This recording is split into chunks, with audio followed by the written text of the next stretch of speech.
Hello, magandang gabi or hapon mga kabady. So, mga followers ko dyan. So, baka nagtataka kayo sa akin na bihira lang ako nag-upload ngayon.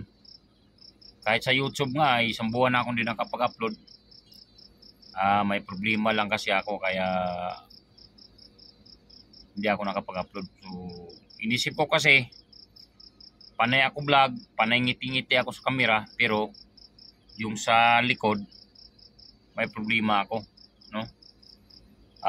Sa totoo lang talaga, kaya hindi ako nag-upload dahil sa nagkasakit yung panganay ko. So, sa pagsisilpon niya, halos wala ng tulog, yung napiktuhan yung isip niya. So, kaya hindi ako nag-upload.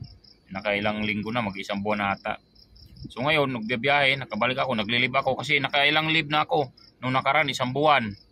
July ata yun. Ngayon, naglilib ako, gagaling ko lang sa live, 2 linggo ulit. Kasi wala pong mag-asikaso magpainom ng gamot. Makalimutan niya mag-inom ng gamot. Kaya salitan kami ng misis ko, naglib si misis ng karaan, ako naman naglib ng 2 linggo. So napakahirap, no? Baka ngayong year na to, o mga months na to, magagaling na yung anak ko. So babalik tayo sa pag-vlog. So baka siguro mag-resign na rin ako sa trabaho ko. Focus na lang ako sa negosyo. Yan, nakailang years na naman ako sa trabaho. Lampas-lampas naman din sa isisis. Tama na siguro tong basta makapundo-pundo ako, tama na, magnegosyo na lang ako. Yun lang, negosyo, vlog. Hindi na mawala sa akin vlog eh. Na-addict na ako sa mag-vlog. Yun lang mga kabady ko at sa mga followers dyan. Maraming salamat sa inyong suporta at nandyan pa rin kayo. Yun lang, sinasabi ko lang yung totoo.